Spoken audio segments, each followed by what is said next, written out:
Hello students, today we are going to take the first chapter of economics, that is development.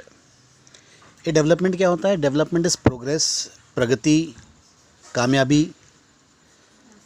Development actually हम में inborn quality होती है.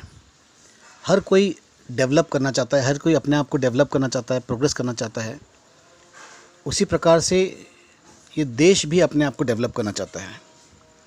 So let us read this chapter and try to understand what development actually means. The idea of development or progress has always been with us. We have aspirations or desires about what we would like to do and how we would like to live. Similarly, we have ideas about what a country should be like. What are the essential things that we require? Can life be better for all? How should people live together? Can there be more equality? Development involves thinking about these questions and about the ways in which we can work towards achieving these goals. तो जैसे मैंने chapter शुरुआत किया था वैसा ही है. Development, हर कोई develop होना चाहता है. तो हमारे मन में अलग अलग प्रकार से विचार आते हैं कि किस प्रकार से हमारा देश तरक्की करना चाहिए, किस प्रकार से हमारा देश डेवलप होना चाहिए. तो क्या सभी का डेवलपमेंट एक साथ हो सकता है? क्या ऐसा संभव है कि हम डेवलप होते हैं तो हमारे साथ साथ हमारे अड़ोसी पड़ोसी भी डेवलप होते हैं? आपने देखा होगा या आप अपने पेरेंट्स से पूछ सकते हैं कि आज से 20 साल पहले का नागपुर और आज के नागपुर में कितना फ़र्क है. तो वह आपको बताएंगे कि बहुत बहुत ज़्यादा फ़र्क है. इनफैक्ट आपने खुद अपने आंखों से देखा होगा सीमेंटेड रोड जो अभी हाल ही में जो बने हैं, फ्लाईओवर्स बन रहे हैं और मेट्रो ट्रेन आ गई है नागपुर में. तो जब किसी एक एरिया का डेवलपमेंट होता है तो आसपास के इलाकों का भी डेवलपमेंट होता है. जब रोड्स, मेट्रोज़ बनते हैं तो आप देखते होंगे कि शॉपिंग मॉल्स आ जाते हैं, शॉप्स आ जाती है, आसपास के जो इलाके हैं वह भी डेवलप हो जाते हैं. तो हाँ, अगर एक का डेवलपमेंट होता है तो सभी का डेवलपमेंट हो सकता है.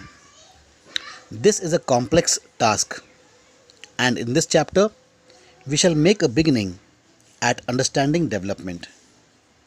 You will learn more about these issues in greater depth in higher classes. That is, if you choose humanities and if you choose economics, तो आपको डेवलपमेंट के बारे में आगे वाले क्लासेस में आपको पता लगेगा. Also, you will find answers to many of these questions not just in economics but also in your course in history and political science. This is because we have the way of living. The way we live today is influenced by the past. We can't desire for change without being aware of this. In the same way, it is only through a democratically elected political process that these hopes and possibilities can be achieved in real life. What development promises? Different people, different goals. हर किसी के लिए development अलग अलग चीज़ है. अगर आप अपनी निजी ज़िंदगी को लेकर सवाल पूछते हैं कि मुझे डेवलप होना है, तो किस प्रकार से डेवलप होना है? आज के आपके ज़माने के जो बॉयज़ होंगे उनका डेवलपमेंट होगा शायद वो पढ़ाई के बाद में थोड़ा जिम विम मार के अपने बॉडी को डेवलप कर ले, एक मसल्स बना ले ताकत दिखाने के लिए, डैशिंग वैशिंग, थोड़े से मूछे वूछे आ गए, दाढ़ी वाड़ी आ गई तो उनको लगता है हम डेवलप हुए.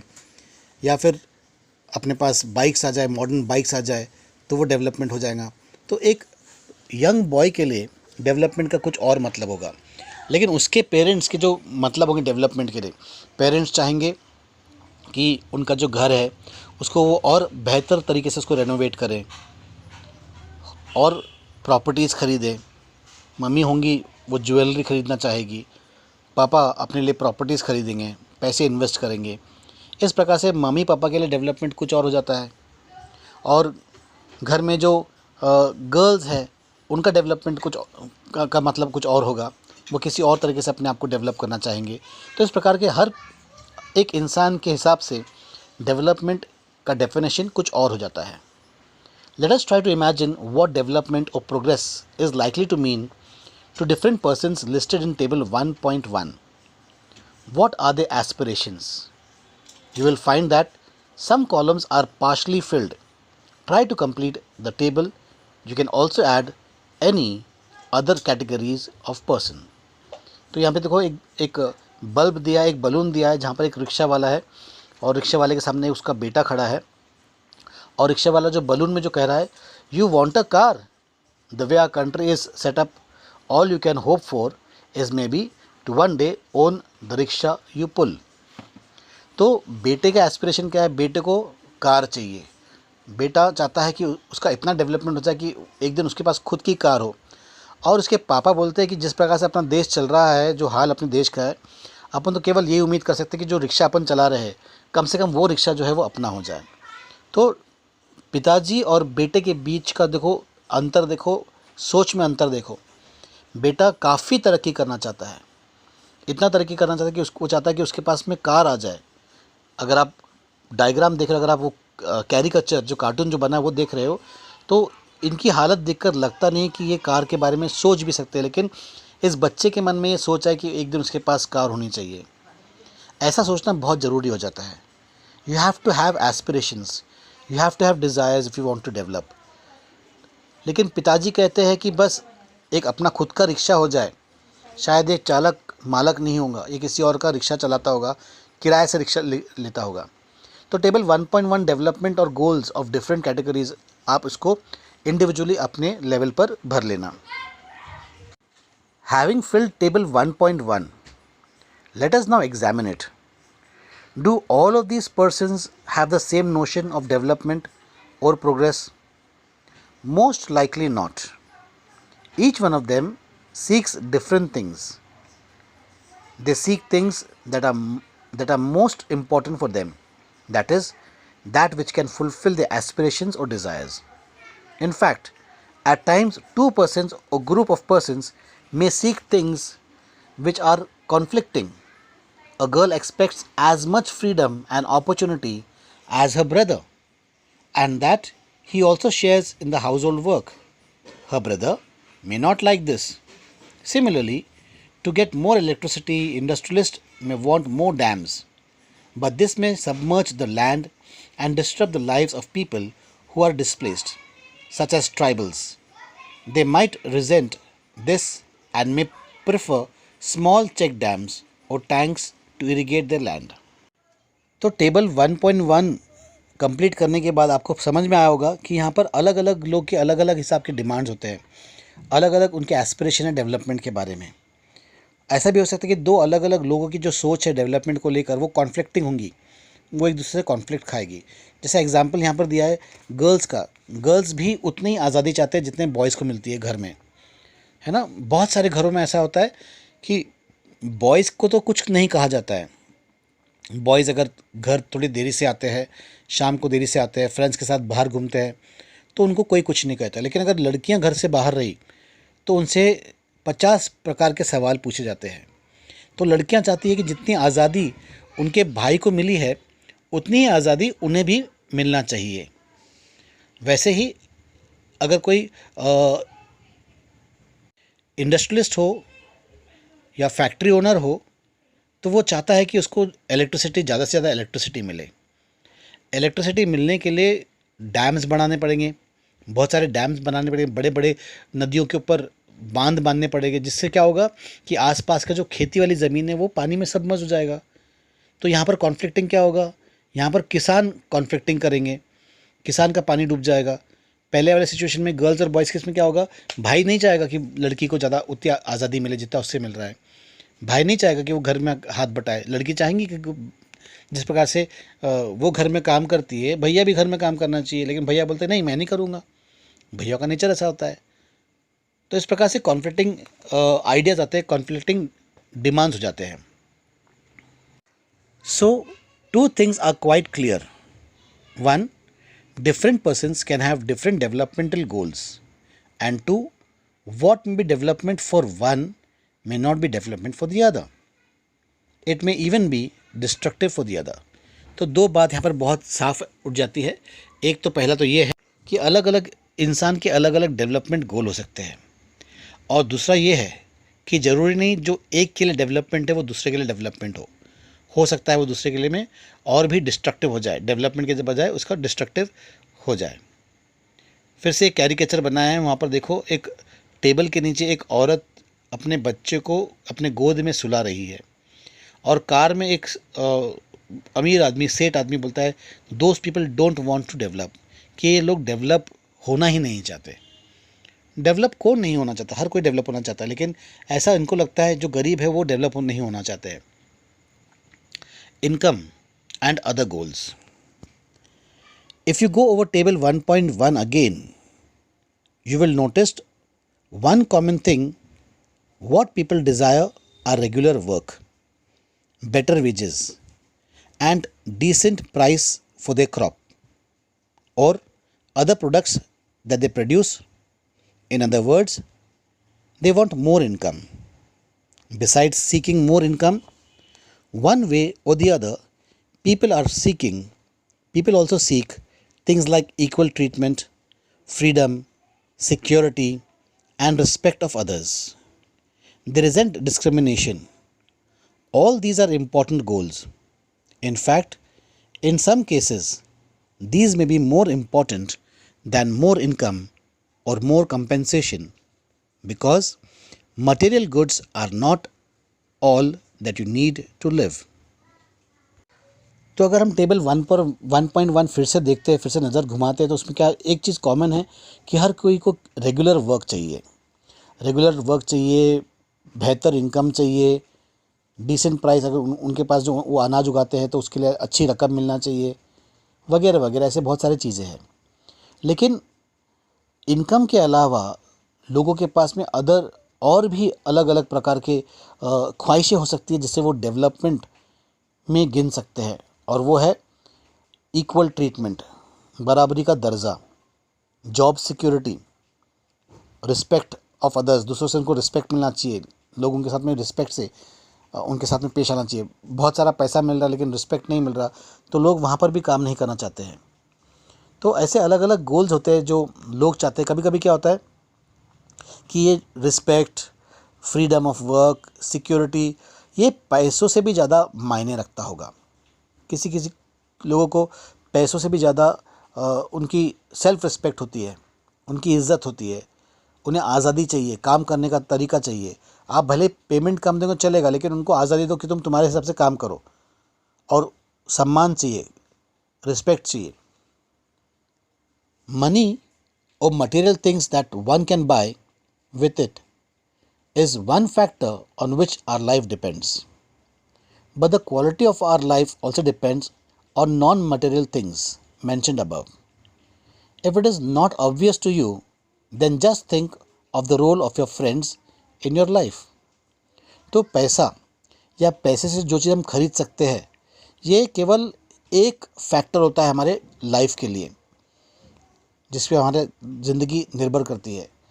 जैसा पिलर बनाते हैं या टेबल है अपने पास में, तो टेबल के 4 पैर है, 4 पैरों में से एक पैर जो होता है वो पैसों का पैर होता है, पैसा होता है। लेकिन पैसा ही सब कुछ नहीं होता। हाँ, सोचो ना, अगर अपनी ज़िंदगी में दोस्त ही नहीं होंगे, अपने पास सब कुछ है लेकिन दोस्त नहीं है, तो दोस्तों की अहमियत हमें पता लगती है कि दोस्त कितने इंपॉर्टेंट होते हैं हमारी ज़िंदगी में। But the quality of our life also depends on non-material things mentioned above. If it is not obvious to you, then just think of the role of your friends in your life. You may desire their friendship. Similarly, there are many things that are not easily measured, but they mean a lot to our lives. These are often ignored.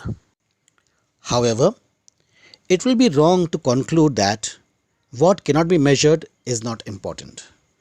तो ऐसे बहुत सी चीज़ें जो हम जिसका माप नहीं कर सकते, जिसे हम मेजर नहीं कर सकते। हाँ, feelings of happiness, feeling to be loved, feeling to be wanted, इसका कोई माप ही नहीं, कोई मेजरमेंट ही नहीं है। तो इसका ये मतलब नहीं है कि ये इम्पॉर्टेंट नहीं है, ज़रूरी नहीं है। Consider one example, another example. If you get a job in a far off place, before accepting it, you would try to consider many factors apart from your income, such as facilities for your family, working atmosphere, or opportunity to learn. In other case, a job may give you less pay but may offer regular employment that enhances your sense of security. Another job, however, may offer high pay but no job security and also leaves no time for your family. This will reduce your sense of security and freedom. तो यहाँ पर एक example दिया है कि suppose अगर आपको कोई जॉब मिलता है तो पहले आप उसके बारे में पूरी इंक्वायरी निकालेंगे कि क्या भाई आपको वहाँ पर कौन कौन से फैक्टर्स है जो आपके फेवर में जाते हैं। जैसे कि आपको कुछ फैसिलिटीज़ मिलती है कि नहीं, फैमिली फैसिलिटीज़ मिलती है कि नहीं मिलती है, आपको जॉब लग रहा है वहाँ पे, या आपके पापा का सपोज़ ट्रांसफ़र हो रहा है और पापा का इंक्रीमेंट भी हो रहा है, पापा को प्रमोशन मिल रहा है, लेकिन पापा का ट्रांसफ़र हो रहा है कुछ ऐसे इलाके में, जैसे गढ़चिरौली में अगर ट्रांसफ़र हो गया तो गढ़चिरौली में तो पूरा नक्सलवादी है, वहाँ पे कोई अच्छे खासे कोई स्कूल नहीं है, तो क्या आप ऐसे इलाके में जाना चाहोगे? है ना, नहीं जाना चाहोगे। लेकिन अगर आपको एक अच्छा एनवायरनमेंट मिलता है, भले ही पेमेंट कम मिलती है, लेकिन यहाँ पे जॉब सिक्योरिटी है, फैमिली के लिए टाइम है, समय है, तो कुछ लोग ये बात को भी ज़्यादा इम्पोर्टेंस देते हैं। Similarly for development people look at a mixed goal. People look at a mix of goals. Sorry. It is true that if women are engaged in paid work, their dignity in the household and society increases. However, it is also the case that if there is respect for women, there would be more sharing of housework and a greater acceptance of women working outside. A safe and secure environment may also allow more women to take up a variety of job और run business, है ना। तो अगर औरतों को सुरक्षा मिलती है और घर के जो लेडीज़ है वो घर से बाहर जाकर नौकरी करते हैं तो उनकी सोसाइटी में इज़्ज़त और बढ़ जाती है, घर में हाथ बटाने के लिए लोग और आगे आ जाते हैं, घर के काम करने में हर कोई जुट जाता है। तो अगर औरतों को ऐसा एनवायरनमेंट मिल जाए जहाँ पर उनकी सुरक्षा के बारे में सोचा जाए, जहाँ पे उनकी भलाई, उनके हित के बारे में सोचा जाए, तो और लोग जो है वो और औरतें जो है घर से बाहर निकल के नौकरी करना चालू करेंगे, जॉब करना चालू करेंगे, बिजनेस करना चालू करेंगे। Hence the development goals that people have are not only about better income but also about other important things in life. तो डेवलपमेंट में केवल इनकम ही नहीं होता है ना, ज़िंदगी को लेकर और भी बहुत सारे पहलू होते हैं जिसे हम डेवलपमेंट में इंक्लूड कर सकते हैं। नेशनल डेवलपमेंट, ये तो हम अभी तक अपने इंडिविजुअल डेवलपमेंट की बात करते हैं, फैमिली डेवलपमेंट की बात कर रहे थे। National development, if as we have seen above individuals seek different goals, then their notion of national development is also likely to be different. Discuss among yourselves on what India should do for development. Most likely, you would find that different students in the class have given different answers to the above questions. In fact, you might yourself think of many different answers and not to be too sure of any of these. It is very important to keep in mind that different persons could have different as well as conflicting notions of a country's development. अगर हम अपने देश के development की बात करें, अगर हम क्लास में डिस्कस करें, जब क्लास ओपन होंगे, स्कूल रीओपन होगा, और अगर हम नेशन डेवलपमेंट में एक डिबेट रखें या एक डिस्कशन रखें, तो हर स्टूडेंट्स का अपना अपना अंदाज़ रहेगा, अपना अपना तरीका रहेगा डेवलपमेंट के बारे में। कभी कभी तो एक ही स्टूडेंट के पास में इतने सारे ऑप्शंस होंगे और हर ऑप्शन एक ऑप्शन से कॉन्फ्लिक्ट करते होंगे, मैच नहीं खाते, मेल नहीं खाते होंगे। तो डेवलपमेंट का कोई एक ही ज़रिया नहीं होता है, डेवलपमेंट का अलग अलग ज़रिया हो सकता है, हर किसी का अपना एक नोशन हो सकता है डेवलपमेंट को लेकर। However, Can all the ideas be considered equally important? Or if there are conflicts, how does one decide? What would be a fair and just path for all? We also have to think whether there is a better way of doing things. Would the idea benefit a large number of people or a small group? National development means thinking about these questions. How to compare different countries or states? You might ask, if development can mean different things, how come some countries are generally called developed and others underdeveloped? Before we come to this, let us consider another question. When we compare different things, they could have similarities as well as differences. Which aspects do we use to compare them? Let us look at students in the class itself. How do we compare different students? They differ in their height, health, talents, and interest. The healthiest students may not be the most studious one. The most intelligent student may not be the friendliest one. So, how do we compare students? The criterion we may use depends on the purpose of comparison. We use different criterion to choose a sports team, a debate team, a music team, or a team to organize a picnic. Still, if for some purpose we have to choose the criterion for the all round progress of the children in the class, how shall we do it? तो यहाँ पर एक बहुत अच्छा example दिया है classroom का, एक क्लासरूम सिचुएशन दी है कि हम किसे डेवलप्ड कहेंगे. फॉर एग्जांपल स्कूल में, क्लासरूम में अलग अलग टैलेंट्स के अलग अलग बच्चे होते हैं.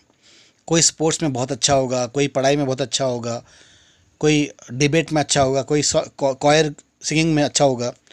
तो हम कैसा कंसिडर करें कि क्या डेवलपमेंट है? अगर पूरे क्लास की डेवलपमेंट की बात कर रहे हैं, अगर क्लास में से the student of the year अगर चूज़ करना है, तो हमें कौन से क्वालिटीज़ देखने होंगे उस बच्चे में जिसे हम स्टूडेंट ऑफ द ईयर का अवार्ड दे सके. यूजुअली वी टेक वन और more important characteristics of persons and compare them based on these characteristics. Of course, there can be differences about what are important characteristics that should form the basis of comparison. Friendliness and spirit of cooperation, creativity और marks secured.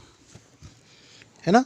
तो हम generally क्या देखते, किसी बच्चे में अगर उसको student of the year award देना है तो एक कुछ ऐसा गुण ढूंढते हैं जो उसमें होना चाहिए. एक ऐसा कंपलसरी गुण होता है जो उसमें होना चाहिए. हो सकता है वो हाउ ही ट्रीट्स अदर्स, क्या वो सभी को बराबर रिस्पेक्ट से ट्रीट करता है, क्या वो उनके साथ में ओपनली दोस्ती करता है या नहीं करता है, क्या वो पढ़ाई में अच्छा है, क्या वो कोऑपरेटिव है, क्रिएटिविटी है कि नहीं उसमें, या फिर मार्क्स का क्राइटेरिया होता है. इस प्रकार से हम किसी एक क्राइटेरिया को ज़्यादा प्रोमिनेंस देते, ज़्यादा इंपॉर्टेंस देते हैं. This is true of development too. For comparing countries, their income is considered to be one of the most important attributes.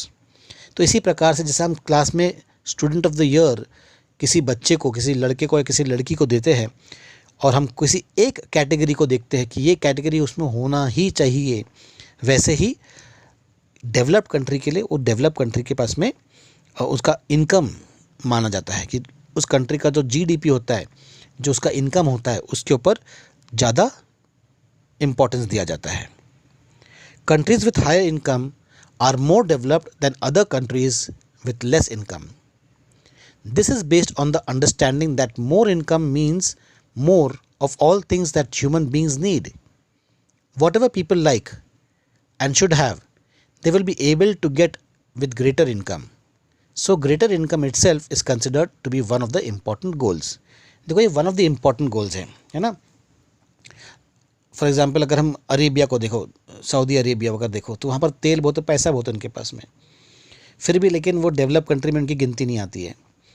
लोग आज भी America, England, France, Russia, Germany, इनको ज़्यादा डेवलप कहते हैं. इनके पास पैसा भी है, तो पैसा एक क्राइटेरिया है, पैसा दी क्राइटेरिया नहीं है, इनकम दी क्राइटेरिया नहीं है।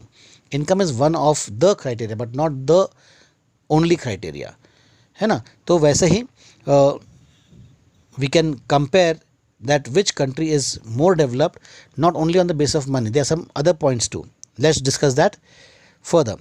Now, what is the income of a country? Intuitively, the income of a country is the income of all the residents of the country. This gives us the total income of that country, है ना। अगर हम बोलते हैं कि एक country की income कैसा है, घर के बारे में पूछे तो पापा की इनकम क्या है, तो पापा 60,000 70,000 80,000 रुपये कमाते होंगे, 1 लाख 1.5 लाख 2 लाख उनका इनकम होगा पर मंथ का, डिपेंड करता है। तो ये पापा की इनकम हो गई। अगर हम फैमिली इनकम की बात करें तो घर में अगर मम्मी भी काम करते होंगे, भैया भी काम करते होंगे, कोई और काम करता होगा, अपना बिजनेस होगा, तो इन सब का इनकम मिला के वो फैमिली इनकम हो जाता है। वैसा ही किसी देश का इनकम भी उसी प्रकार से निकाला जाता है कि देश में जो सारे के सारे जो लोग कमाई करते हैं उन सब का जो इनकम, उन सब के इनकम को ऐड करके उन सम टोटल जो ऐड होता है उसे कंट्री का इनकम माना जाता है।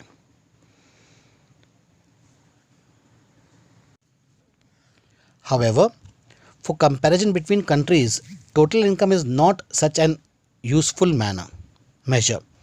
Since countries have different population, comparing total income will not tell us what an average person is likely to earn. Are people in one country better off than others in a different country? Hence, we compare the average income, which is the total income of the country divided by its total population. The average income is also called per capita income. लेकिन अगर हम सिर्फ income को माने, income को गिने, तो जो कंट्री में ज़्यादा पॉपुलेशन होंगे तो वहाँ के लोग ज़्यादा कमाई करेंगे हैं, क्योंकि लोग ज़्यादा है, ज़्यादा कमाई होंगी। तो ये सही तरीका नहीं होता, सिर्फ पैसा ही सही तरीका नहीं होता है। तो एक एवरेज निकालना पड़ता है। एवरेज मतलब total income divide by number of population, तो ये एक एवरेज इनकम होता है। तो पर कैपिटा, इसे हम एवरेज इनकम को पर कैपिटा इनकम कहते हैं। पर कैपिटा इनकम के हिसाब से समझ में आता है कि ये कंट्री कितना डेवलप्ड है और कितना नहीं, है ना। यहाँ पर भी थोड़ा सा फ्लॉज है, लेकिन ये एक बेहतर तरीका है। In world development reports brought out by the world bank, this criterion is used to classify countries with per capita income of $12,236 per annum and above in 2016 are called as rich countries. तो यहाँ पर भी जो world bank ने एक ऐसा formula निकाला है जिससे हम डेवलप्ड कंट्री को डिस्टिंग्विश कर सकते हैं। अगर किसी देश का कोई एक इंडिविजुअल व्यक्ति है या जो पर कैपिटा इनकम जो निकालता है, जो एवरेज इनकम निकालते हैं, वो $12,236 पर एनम, अगर ये इनकम उनकी होगी तो फिर हम उस कंट्री को डेवलप्ड कंट्री कह सकते हैं। यानी एवरेज बेस पर ये इनकम निकलना चाहिए। इन world development report brought out by the world bank, this criterion is used in classifying countries. Countries with per capita income of $12,236 per annum and above in 2016 are considered rich countries, and those with per capita income of $1,005 or less are called as low income countries. India comes in the category of low middle income countries because its per capita income in 2016 was just 1,840 per annum. तो India lower middle category में आता है। तो just वो lower income से यानी 1,500 के थोड़ा सा ऊपर है, 1,840 पर एनम पे है, इसलिए India is in the lower middle category. The rich countries excluding countries of Middle East and certain other small countries are generally called developed countries. तो मिडल ईस्ट कंट्री और कुछ छोटे मोटे देश को छोड़कर बाकी जो कंट्रीज़ है उसको रिच कंट्रीज़ के क्षेत्र में, कैटेगरी में उसको गिना जाता है।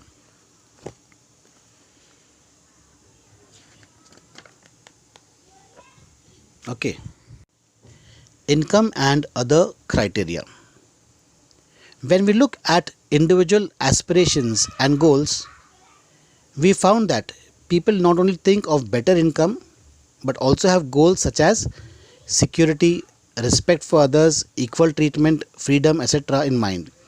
Similarly, when we think of a nation or a region, we may, besides average income, think of other equally important attributes. Okay तो जिस प्रकार से हम किसी एक इंडिविजुअल के बारे में जब हम बात कर रहे थे, तो केवल पैसा ही सब कुछ नहीं होता है, उसे बराबर की इज़्ज़त मिलना चाहिए, आज़ादी मिलना चाहिए, अदर फैसिलिटीज़ मिलना चाहिए। वैसे ही एक कंट्री के लिए भी फिट बैठता है। What could these attributes be? Let us examine this through an example. Table 1.3 gives the per capita income of Haryana, Kerala and Bihar. Actually, these figures are of per capita net state domestic product at current price for 2015 and 16. Let us ignore what this complicated term exactly means. Roughly, we can take it to be the per capita income of the state. We find that of the three, Haryana has the highest per capita income and Bihar is at the bottom. This means that on an average, a person in Haryana earned rupees 1,62,034 in 1 year, whereas on an average, a person in Bihar earned only around rupees 34,168. So, if per capita income were to be believed to be used as the measure of development, Haryana will be considered the most developed and Bihar the least developed state of these three states. Now, let us look at a certain other data pertaining to these states given in table 1.4. तो आपके text book में जो table जो दिया है 1.3 और 1.4, इसके हिसाब से हरियाणा के पास सबसे ज़्यादा इनकम है 1,62,034, केरला 1,55,516, बिहार 34,168। लेकिन अगर केवल हम इनकम का क्राइटेरिया लेते हैं तो यहाँ पर हरियाणा सबसे बेहतर परफॉर्म कर रहा है, केरला बीच में है और सबसे कम जो है वो बिहार का है।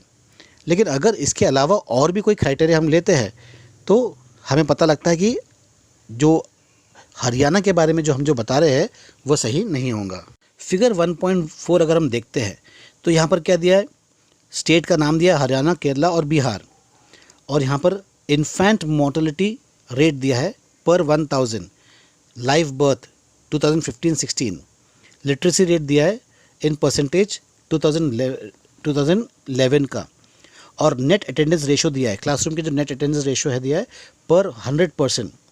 तो सेकेंडरी स्टेज पर एज 14 और 15 के बीच 2013 और 14 का रिपोर्ट दिया है। तो अगर हम हरियाणा का रिपोर्ट देखते हैं तो हरियाणा में इन्फेंट मोर्टेलिटी रेट यानी जो बच्चे 1 साल के उम्र होने से पहले ही गुजर जाते हैं, तो यहाँ देखते हैं कि बहुत हाई है। हरियाणा में 36 पर 1000 बच्चे 1 साल कंप्लीट करने से पहले गुजर जाते हैं, उनका हैप्पी बर्थडे मनाने से पहले ही बेचारे गुजर जाते हैं। और लिटरेसी रेट देखा तो ठीक ठाक है, 82% का लिटरेसी रेट है। और नेट अटेंडेंस देखो तो नेट अटेंडेंस 61% का है, यानी 61 बच्चे जो है वो हेल्दी है, 61% बच्चे जो है वो हेल्दी है और 39% बच्चे जो है बीमार रहते हैं। हरियाणा की बात कर रहे हैं। अगर हम केरला का स्टैटिस्टिक देखें तो केरला का मोर्टेलिटी रेट केवल 12 है, केवल 12 बच्चे हर 1000 बच्चे में से अपना पहला जन्मदिन नहीं मना पाते हैं। और लिटरेसी रेट काफ़ी हाई है, 94% है, और अटेंडेंस भी काफ़ी अच्छा है, 83% का है। बिहार अभी भी नीचे ही है, मोर्टेलिटी रेट 42 बहुत हाई है, लिटरेसी रेट केवल 62% है और अटेंडेंस केवल 43।